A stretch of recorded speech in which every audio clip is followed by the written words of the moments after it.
All right, so this is where we answer the question, who is Tu Finga in Jamaica's music? For starters, he has produced pretty much everyone who is anyone in new age dancehall. From Popcaan to Mavado, Skillibeng to Tommy Lee, Stonebwoy, Ragging King, TJ, Coffee, Chronic Law, Massacre, Idonia, Ja Vinci, Kaledo, Jashi, DeMarco, Ritical, Quela, and more. Right now on our stage, Tu Finga. Blessed love, Reggie. Blessings when I went for. Welcome, sir. Welcome. It's good to have you. We've heard so much about you. Yeah. And it's good to have you right here, right now, to answer some questions for us. We hope we have the time can walk through that career of yours and the many things you're doing, Reggie. Yeah, respect you and thanks for having me, you know. So let's start with a summary of your background, where you were born and so on. Start with that. You know, I'm from St. Elizabeth, you know, but my mom's closest hospital was Mandeville. So I was born in Mandeville, but I was raised in St. Elizabeth for the first 5 years of my life. But I moved to Kingston shortly after mom and dad separated. So I grew up in Kingston, going to school, St. Mary's College, then I went to like St. Jago College, St. Jago High, and I went to Meadowbrook High, and I went to also St. Mary's College High School. I went to 3 high schools. Okay. So I thought it was confusing. Oh wait, that's why your knowledge base and your interaction in the culture is right across the island. Yeah, right across the island. Cause at St. Jago we started studying music from 7th grade. Yeah, we have music sheets. We learn how to write music. We learn how to play instruments from an early stage at St. Jago. There's not much schools like that in Jamaica. And your family support? Yes, my mom is a teacher, and she was teaching in Jamaica for almost 30 years. She migrated now. And my dad, he's a farmer, you know, he's a big farmer in St. Elizabeth, you know, one of the biggest. Oh. Yeah. So you know about that side of it, rural Jamaica's life and farming and things. Yeah, I grew up on the farm with my dad, you know. Scallion, onion, you know the thing, St. Bess. Okay. So your perspective on music is unique, wouldn't it be? Yes, because we consume all kind of music, and at the same time, growing up, we try to learn about all different genres, and at the same time, we observe the classic reggae music because, you know, if you love music, you will listen to all type of music. And coming up, you know, people like Jimmy Cliff, people like Dennis Brown, it's his birthday today, you know? Yes. 1st of February, and we just starting reggae month, so we always have to like pay credit to the artists that passed, the artists now, worldwide. So, yes, I did. Okay, so you have appreciation and respect for the entire catalog. Yes, I have. The whole music, you really look at it, if you go on Spotify and you check out 60s classics, 70s classics, 80s classics, there's always a Jamaican in there. There's always a Jamaican, a reggae, or a dancehall song. So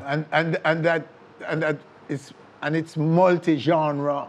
Best of classics for all music. Yeah. That's interesting because we tend to look up a genre, best reggae 80s, whatever, R&B, whatever. Yeah.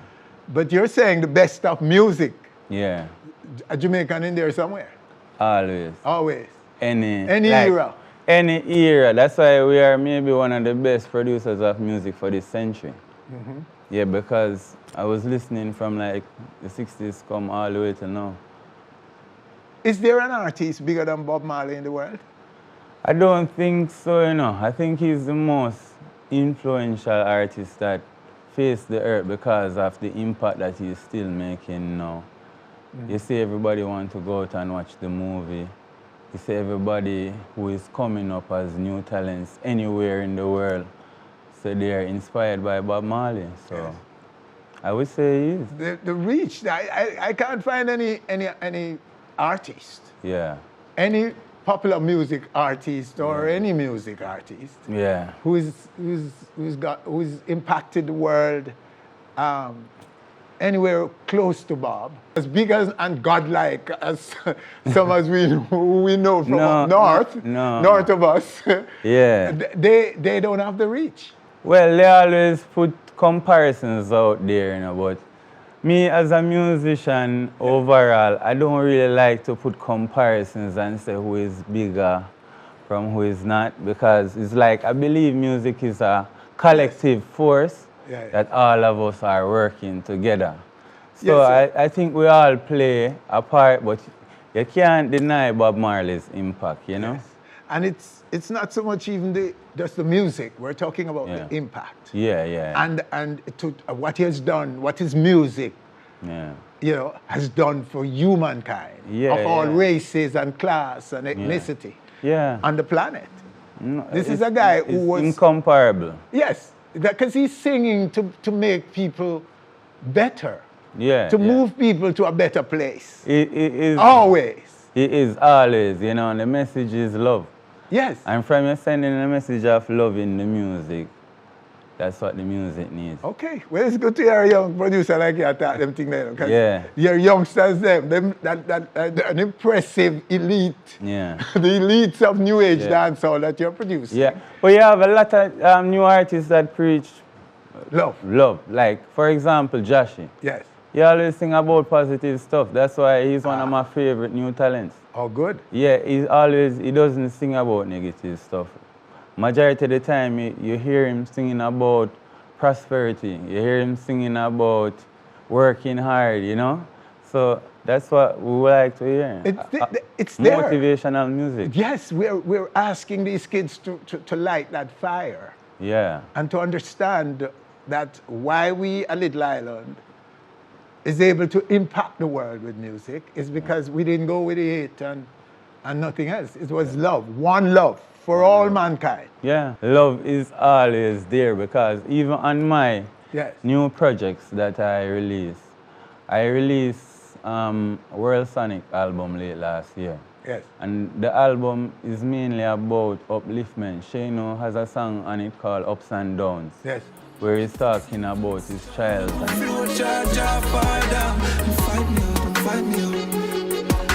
tribulations throughout life. And everybody will have ups and everybody will have downs, but you know, you're always gonna have to try to keep up. You can't make anything let you down. And that's Bob's message as well. Of course. Yeah. It's the universal message. That's the message that takes down barriers. That's the message that sends reggae all over the world. Yes. And we should walk behind that message. Be messengers of that message. Definitely. Be carriers and distributors of that message. Put that first and the world will embrace you. From I started doing music in 2013, because it's like 10 years now I've been producing in the industry. And as a producer, I always said, like, artists, I want you to give me a motivational track or something that's gonna go make people happy. Because, you know, I am happy. You know, these are the music that really people love the most. The happy songs, the songs that bring peace, the songs that end wars, the songs that motivate people to fall in love. You know, so really, when you look at it, the biggest songs that ever been done are all about love. You know, you don't want the people to be afraid of you. You want the people to, when they see you, they can feel welcome to approach you as an entertainer. Take a picture with you. You're their greatest fan then, and they're artists that they see them want to go there and say, yo, my brother, I rate your music, you know. You know what your music do for me when I was in grade 8. That song changed my life, you know? So like a lot of people are not thinking about that part to it, like as a consumer, not just the producer. Because we are the producers of the music. But you have to also think about who are consuming the music and how they consume it. Yes. Yeah. That's the side of it that we are not paying enough attention to. So you speak like this to them youths that who you produce? Well, you know, I always talk to them about these topics because as a producer, that is always trying to send the right message. If they do a song and I don't like that kind of message, I try to convince them not to do that kind of song because even when I did my song with Skillibeng, he was gonna do a gun song, you know? And I didn't want him to go into that kind of direction. I know that it's music and you have to create from what you see around you. Yes. So that is gonna be a part of music, regardless. But I think that he had to do something for the ladies. That's what is getting him somewhere more in the industry because it was an earlier stage in his career. So I was saying, yo, let's do a song for the ladies because, you know, it's the ladies put me on to you. It's the ladies tell me, say, yo, you need to work with Skillibeng. So if the ladies that tell me, say, yo, me for work with you, why not do something for the ladies? So they saw in him something that probably he didn't. Yeah. He wasn't confident about. No, because at the time, you know, the girl was telling me about Skillibeng right as he was breaking out. And she let me hear some songs with him before he came out big. And those songs were really impressive towards how I look at the music business. Yeah, so it's like lyrically, melodically, and yeah, it convinced me to reach out to him at a very early stage. What do you think, what's the potential among them? Are you confident that these kids will cross over? Well, give us the good news that they will make it. The good news is the music is reaching places now, and things like the social media, TikTok, all of these platforms are helping reggae artists and dancehall artists to grow as top. Because right now, I think dancehall, the genre, is going to be on the forefront of the music in about a year and a half. And the reason why I say this is because there's such an interest has been now in Jamaica currently with signing new talent. About 8 or more acts have been signed to major labels in the past 2 years. And the songs that they're doing are crossing over into major spaces without any major label behind them. You have TJ, you have Byron Messiah, you have Massacre, you have Protege and his whole label. And I think that is a big step. Like you have Coffee.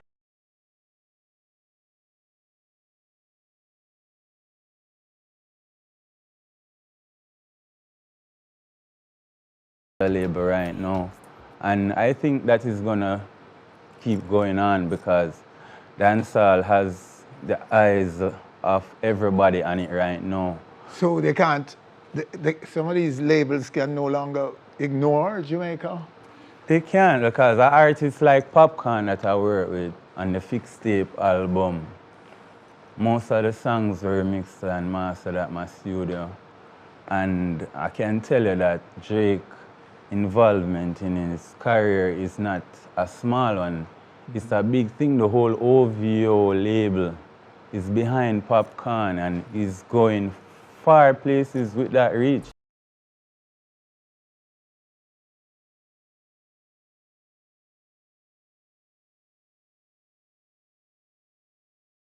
But if you go back to the 80s and 90s, you will find that a lot of people were signed.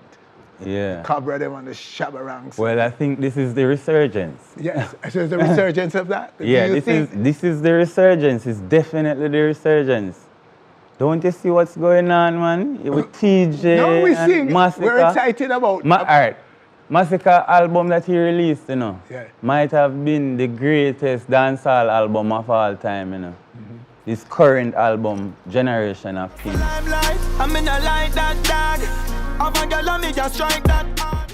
Every song on the album is a hit song.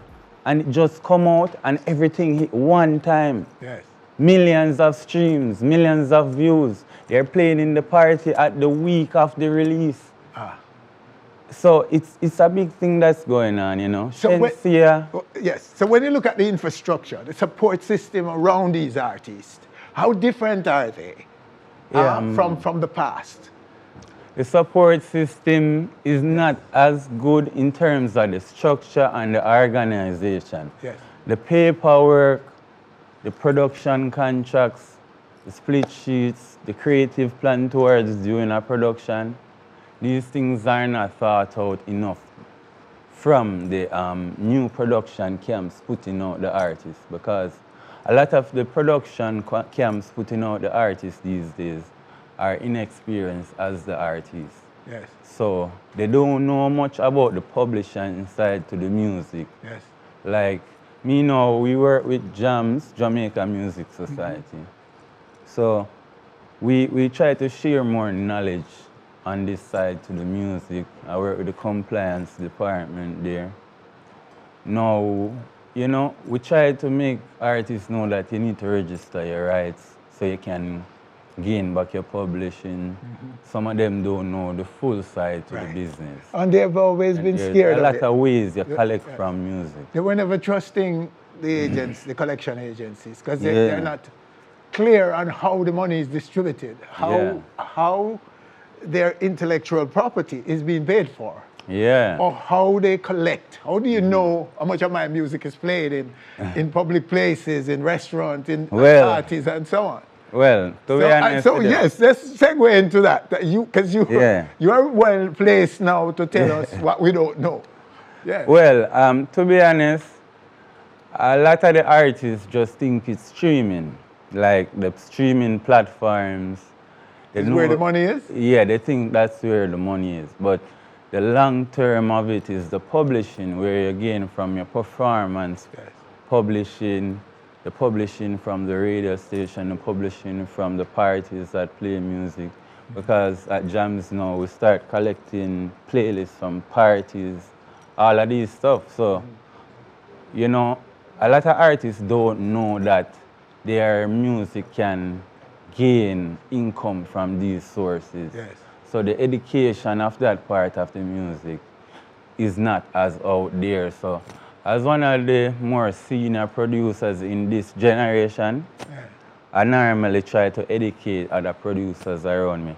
A lot of the new producers that come up now are mentees of mine, like Days, Bizzle, you have Melia Sounds. These are producers that are already on the billboard like myself. Like, you know, Melia just did a song with Nicki Minaj. Days did the song with Taliban, with King. So it's like, I always try to share knowledge to the people that I put on in the game. When I was one of the first producers to work with Massacre. I was one of the first producers to work with Chronic Law. So these artists are artists that I helped to groom their career. I helped to send them in the right direction. When Chronic Law was upset about not getting the right producers to voice him, I usually say, yo, just work with who is working with you. Yes. And build yourself. He's a very talented youth. He usually know how to record himself from a very young age. I know him from him slim. You know, Massacre, I know him from high school. You know, he was already recording from the 9th grade. So, you know, we always try to bring the youths up with the knowledge that they need to send them in the right direction musically. That is pleasing to our ears, Bridget, because sometimes we wonder if the thing is going astray and there's nobody behind. Because there's a call for producers to step up, for leaders, for management to step up and to guide these kids. So it's good to know that you are right there. And because I was well educated in school. You know, I went to university. I was valedictorian at my primary school, my high school. I studied biochemistry at University of West Indies. So when I was going into music, it was because of the youth. Because the youth saw me as a leader that said, yo, I was a selector at the time. I usually play a sound and mix, and they always ask me to play them songs, but some of the time they don't have the songs officially out there. See. And them want me to show them how to get them out there, but I didn't know.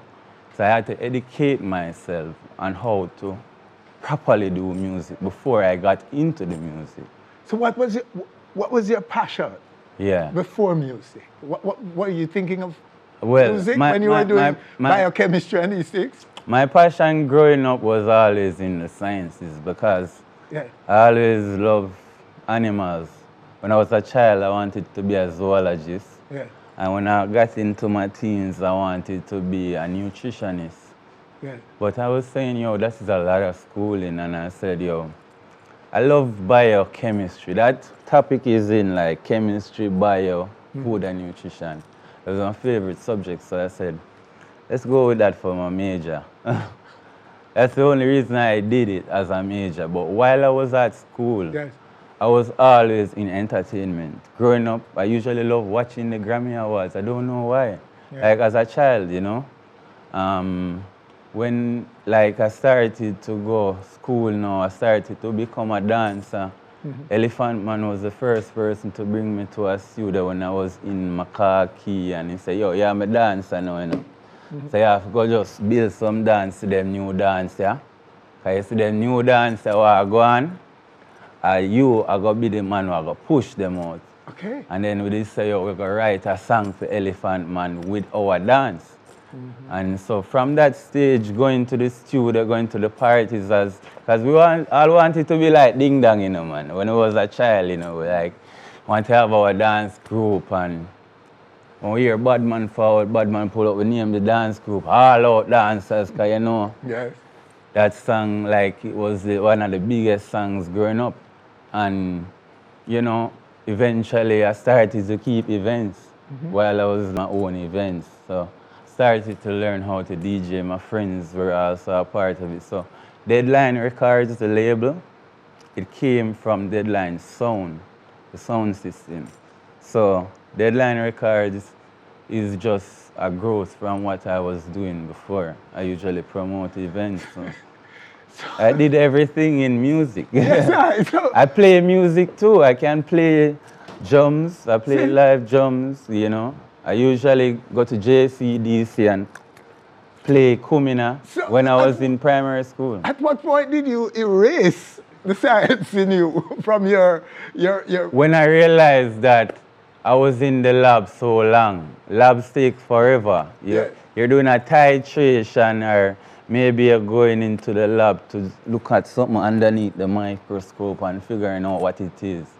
Or just maybe opening up a frog or a cockroach. And it was so tiresome that I realized this is going to be my life now. If I'm going to be a biochemist, I'm going to be in a lab for Red Stripe somewhere, coming up with some new formulas and balancing. So I'm saying that it's too much.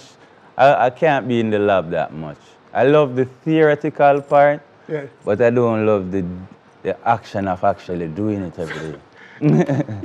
So that wipe out your science ambition. Yeah, and while I was at university, I was selecting at so much events. Yes. I was just thinking about, yo, I have to go be a selector then, you know, man, because I already make so much money off of selecting. Yeah. Like, I was getting bookings from everywhere. Every university wanted to book us. Other events that came to the university, I wanted to get a following from the university. So it ended up that I just did have to just definitely just work with it and know say music, me say. Because everywhere I go is music around me, you know. Me can't hide from the music. So it's like my mother's favorite movie is The Sound of Music. Yes. She usually watch it over and over. Okay. And then like The Bodyguard with Whitney Houston. So it's like she don't watch anything else. Just So the those two passion is movies. from your parents, your mom? It definitely from my mom, but she didn't know that she really that passionate about the music, because she's a mathematics teacher. Yeah. But she really loves music because she don't get around the TV unless it's Rising Stars. I'm telling you, she doesn't watch TV unless it's that program. So I know that there is a deep love for her in music. Like, I don't know, but I've never said this before out loud, but I always think it, you know? So would you say that music kind of own your head, so to speak?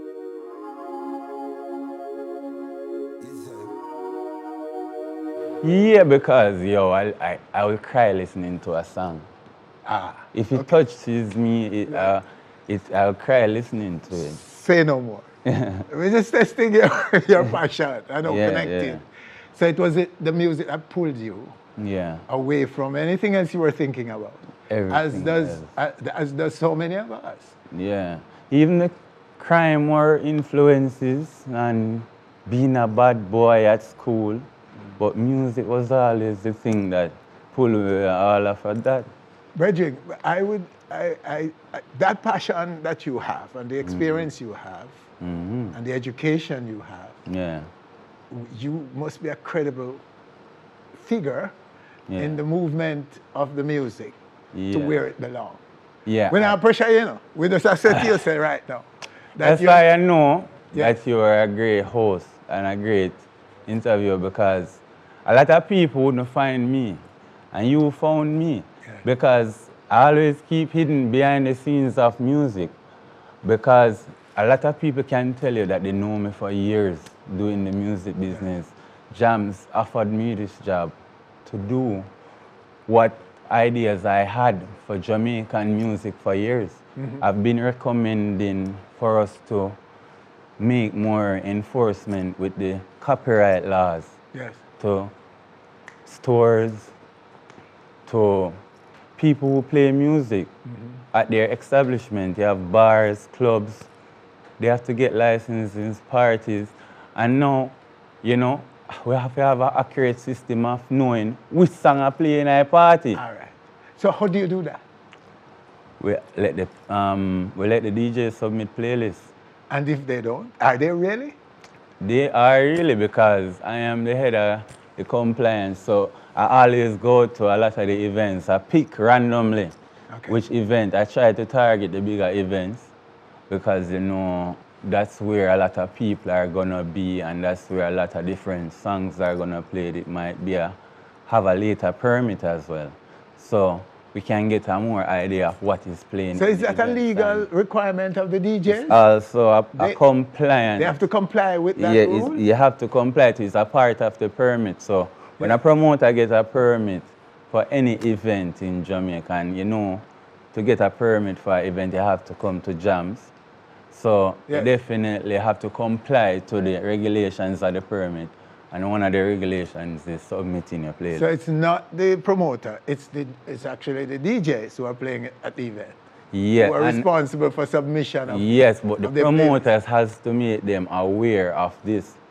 Yes. Yeah, and then we follow up with them and the other agents that work with jams to make sure that the DJs submit them, because sometimes, you know, we collect the playlist at the event itself. Sometimes they submit it at a later date by email or something. But, you know, Serato is a popular platform that all DJs used to play, and it automatically saves their history. So it's not a thing where they have to write it down and going through a long process of doing it. It automatically saves their history. So how do they get it? They just have to export it. Yeah? They just have to export it. They go into Serato and the history is there, just like how you'd go into the history of any other thing. Right, so they hook up with Serato. Yeah. And they're aware of this, that they are going to spy on what they're playing. No, they didn't. Some of the DJs don't even know that Serato creates a history. The Serato itself, you know, is a program that every DJ uses. Yes, so how do they get the information that is on their machine? Well, no, they can just go into the history, and after when they go into the history now, you have like an export. You can export a file from any So it's the DJ who will have to do that? Yeah, the DJ. So if he doesn't do that, you don't know about them, do you? Well, they're normally compliant based on the fact that they're liable to the promoter. They don't want the promoter not to be happy. So if the promoter call them and say, please submit your playlist to jams, because you know So they don't want, the next time they're applying for a permit, it might be difficult because they didn't comply to all the promoter you stick up. He has to comply or else he has to comply. no more license. Or else no more license. If it's done consistently, because we're not really harsh on the promoters, are they? Okay. Because it's a process we're just trying to gradually get people involved. We're not trying to stick up anyone. It's important that they realize that they're partners. You're all stakeholders. Yes, we're all stakeholders. And remember, a lot of DJs are also producers. Okay. So how is money distributed? How do you know what to pay who? That is why we get the playlist. Yeah. Because when we have put it into our algorithm system, we can see how much time Massacre play? Our Vibes Cartel, we know who is getting the play. All right. So that, and then now, there is the amount of money that is for each play and each event. Based on the kind of event it is, you have to understand that each event that we are, say, doing an event, the permit is bigger based on the size of the event. So the bigger the event, the more money you will earn from the publishing from that event. And you know your radio play, the bigger the radio station, the more advertisements that radio station has.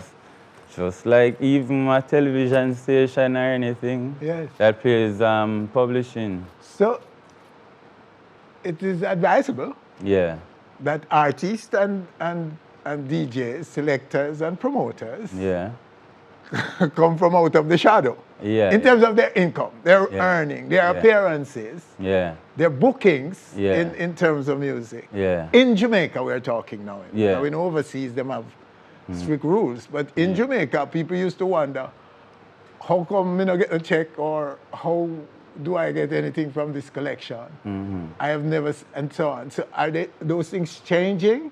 Because there's no new paradigm, this digital paradigm now? I'm a member. As a producer, I've been a member for 10 years. Yes. The same 10 years that I've been a producer. So I've been collecting money from jams over these 10 years. But the bigger my songs became, when I did my song with Mavado or even Chronic Law,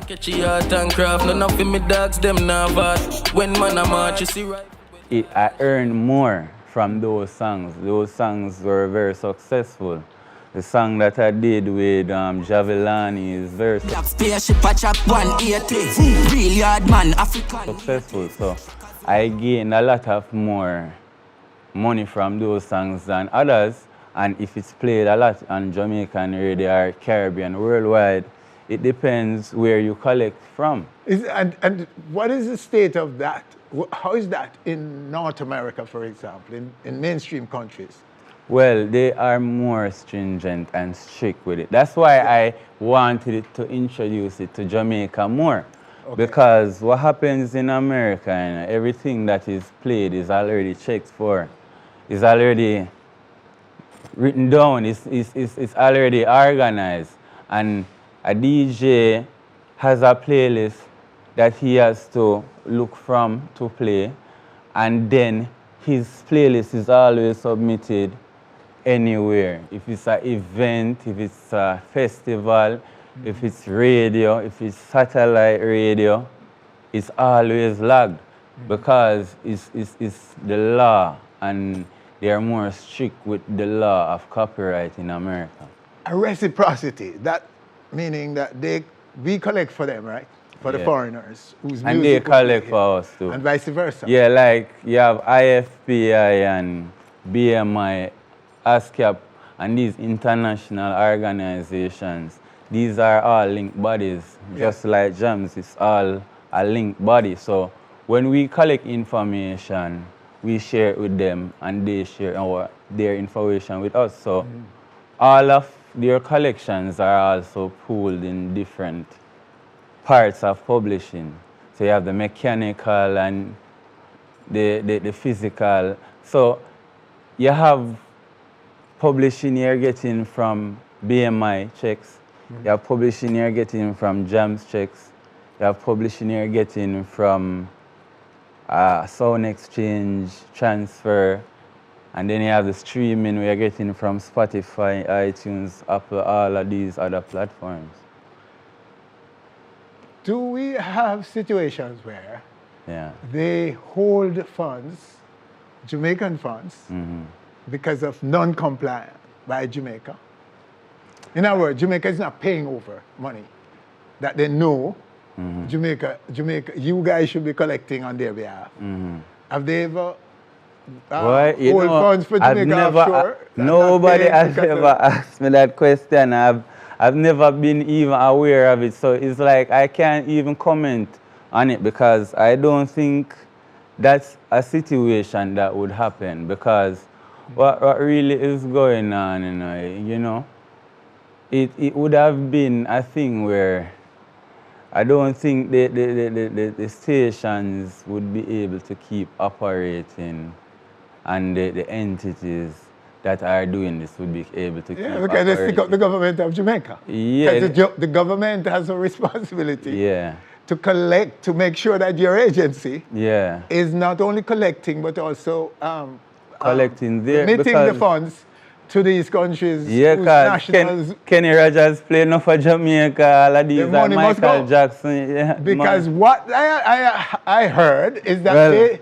they say if you don't collect from your nationals in Jamaica, they can collect when they travel. Yeah. So they can hold the funds in the UK, all over Europe, in the US, without paying Jamaica because Jamaica is not reciprocating. Well, I don't think that there is a situation like that because what happened is that, you know, music is an international kind of thing. Yes. A lot of the musicians in Jamaica aren't represented by any entity in Jamaica sometimes because a lot of the producers are with Jams, but they're also with BMI, which is an international body.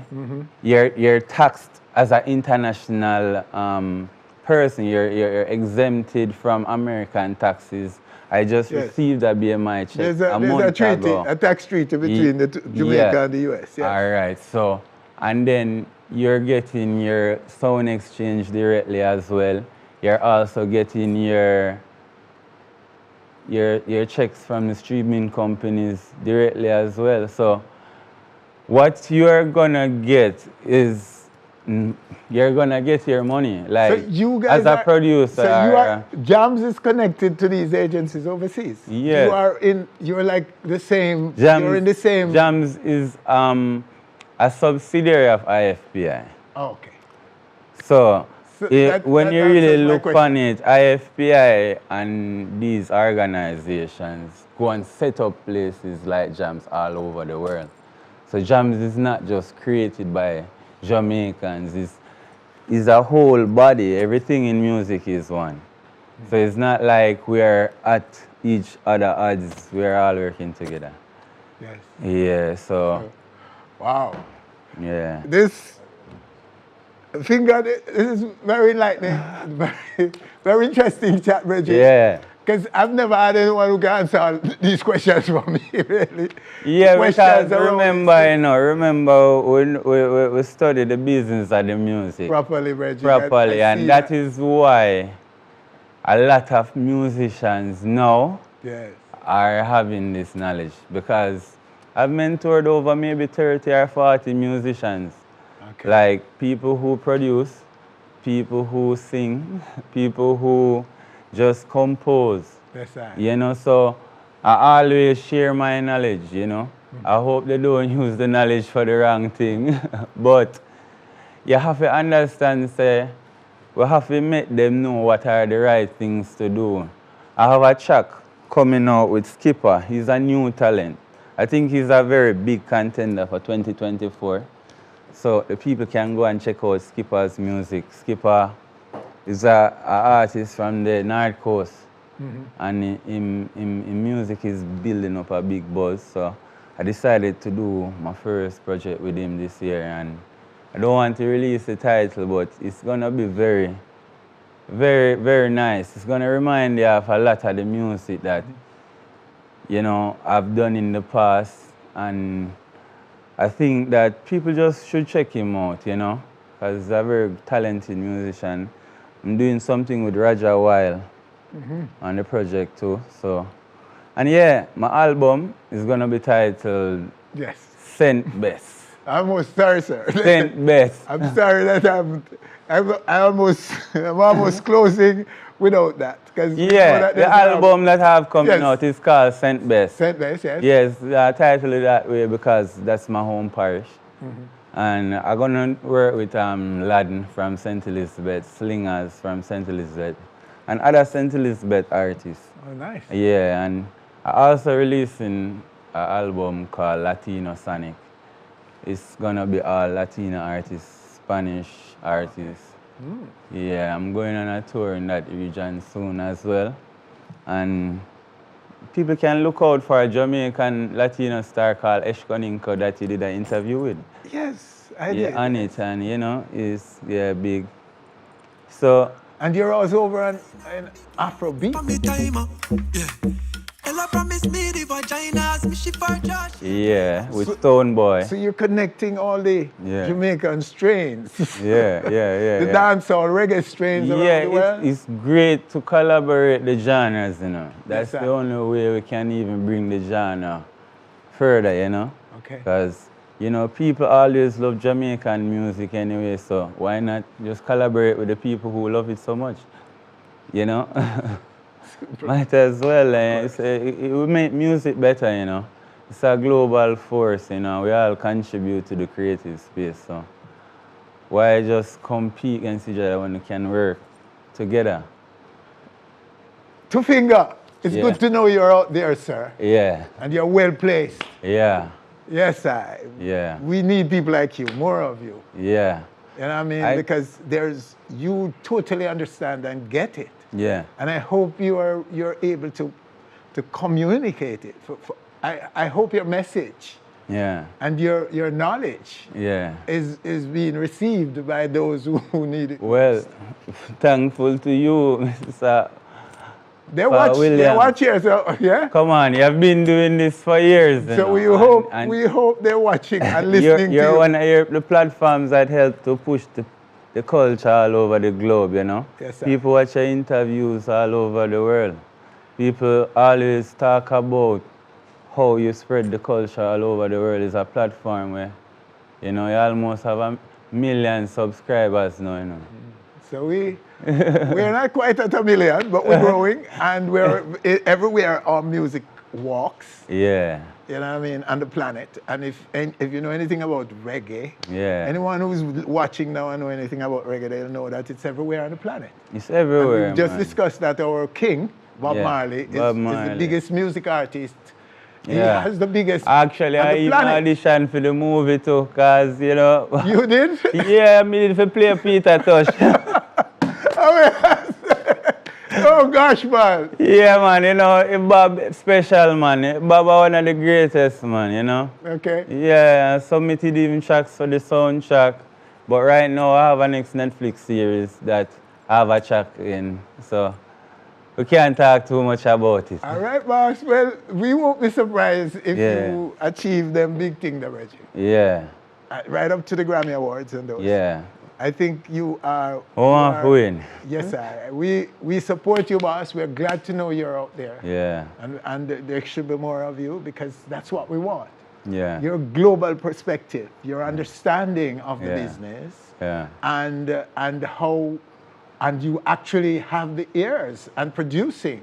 Yeah. The new age. Yeah. The young energy that we desperately need. Yeah. We need the young energy to keep this going. And to keep it going. And to take the world that is the world that has always been calling us. I always look to young talent. I always look to young talent more, you know? Yes, sir. It's a pleasure to sit with you and speak to you on so many aspects of the music so easily. And I hope we're communicating to those watching right now. Your knowledge, it will go a far way in placing the music where it really belongs. Yeah, definitely. Okay. All right, sir. Bless again. Bless you. Thank you so much. We have to have more talk. Well, the album ready, we're going to bring 2 artists to perform some of the songs them like from the album in the promotion. Yeah, definitely. That's the promise. That's a promise from Tu Finga. So Look out for it, okay? And he's producing everybody who is anybody, Yeah. in particular, New Age dancehall.